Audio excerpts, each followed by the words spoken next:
नमस्कार. अभिरुची दालनाच्या या पुढच्या एपिसोडमध्ये आपणा सर्वांचं स्वागत आहे. संयत, सहज आणि सौजन्यपूर्ण चर्चेस बांधील हा चॅनल आपल्याला आवडत असेल अशी आशा करतो. आपण जर आत्तापर्यंत सबस्क्राईब केलेलं नसेल चॅनलला तर जरूर सबस्क्राईब करा, एपिसोड्स लाईक करा, पाहत राहा. आपल्या काही सूचना असतील तर त्या जरूर कळवा. क्रांती साडेकर यांच्या कविता किती अर्थगर्भ असतात, त्यांचं मराठी काव्यातलं स्थान काय आहे याबद्दल पूर्वी एका एपिसोडमध्ये आपण चर्चा केली होती. क्रांती साडेकरांची अजून एक कविता आज सादर करण्याचा मानस आहे. निराशेला आशेची झालर आणि आनंदाला दुःखाची झालर या दोन्ही पैलूंवरती बेतलेल्या अनेक कविता मराठीमध्ये आहेत. त्याचप्रमाणे अतीव दुःखामध्ये देखील दुर्दम्य आशावाद आणि सगळं काही आलबेल असताना अचानक गर्तेत जावं लागेल की काही भीती, या पैलूंवर देखील अनेक कविता आहेत. दुर्दम्य आशावाद मात्र तो देखील अत्यंत सूक्ष्म आणि खोल असा परिणाम साधणाऱ्या कविता आणि मनाचा ठाव घेणाऱ्या कविता मात्र दुर्मिळ आहेत. ते सहज उपलब्ध नाही.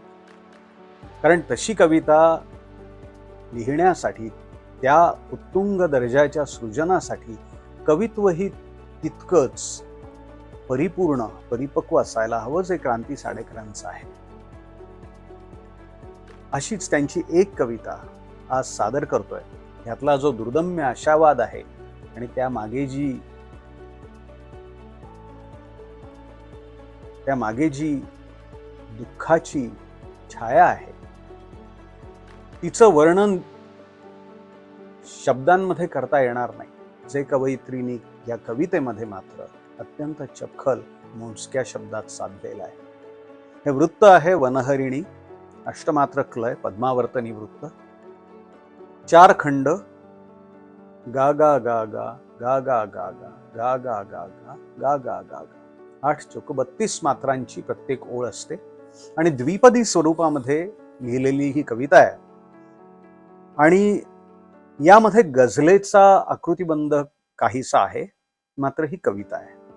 कारण संपूर्ण कविता ही एकसंध एका विषयावरती बेतलेली आहे. यामध्ये एकूण 8 द्विपदी आहेत आणि प्रत्येक द्विपदी ही अगदी काळजीपूर्वक ऐकावी आणि रसग्रहण करावं अशी ती द्विपदी आहे. तिची गोष्ट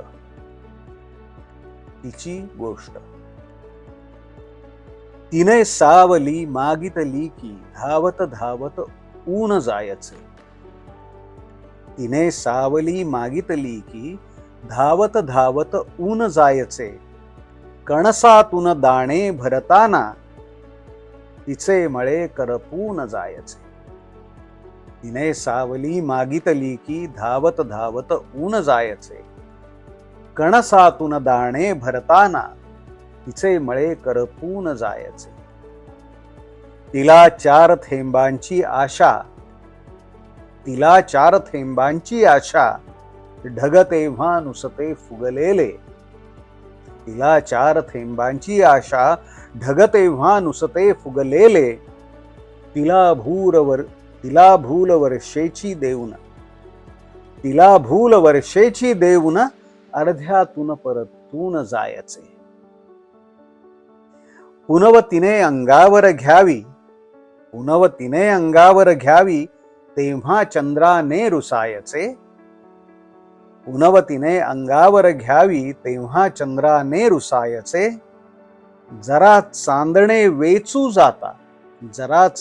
वेचू जाता आभाळच हरवून जायचे. तिने खळाळून हसू पहावे तो ओठांना तडे जायचे. तिने खळाळून हसू पहावे तो ओठांना तडे जायचे.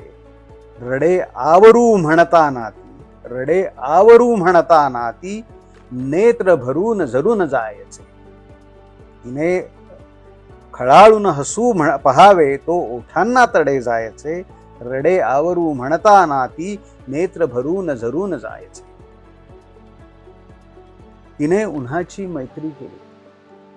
तिने उन्हाची मैत्री केली ग्रीष्माचा सारंग छेडला. तिने उन्हाची मैत्री केली ग्रीष्माचा सारंग छेडला आणि ठरविले ऊन पांघरून सावलीस विसरून जायचे. इथे कवितेने वळण घेतलंय.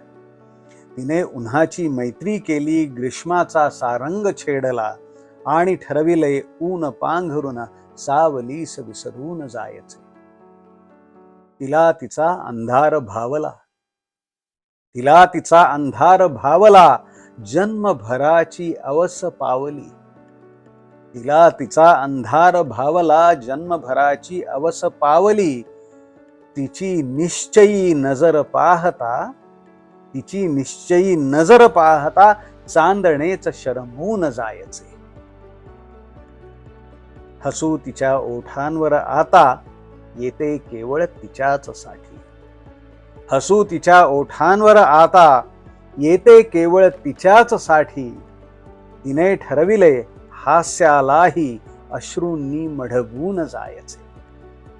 कल्पना पहा, हसू तिच्या ओठांवर आता येते केवळ तिच्याच साठी. तिने ठरविले हास्यालाही अश्रूंनी मढवून जायचे. आणि शेवटच्या 2 ओळी आहेत. तिला एवढे कळले आता न मागता जे मिळून गेले. तिला एवढे कळले आता न मागता जे मिळून गेले. तेच आपले परक्यासाठी काय हात पसरून जायचे.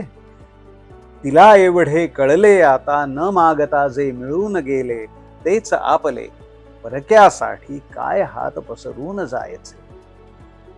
तिची ही गोष्ट तुम्हाला आवडली आहे अशी आशा करतो. अभिरुची दालन पाहत राहा. सबस्क्राईब करा, लाईक करा.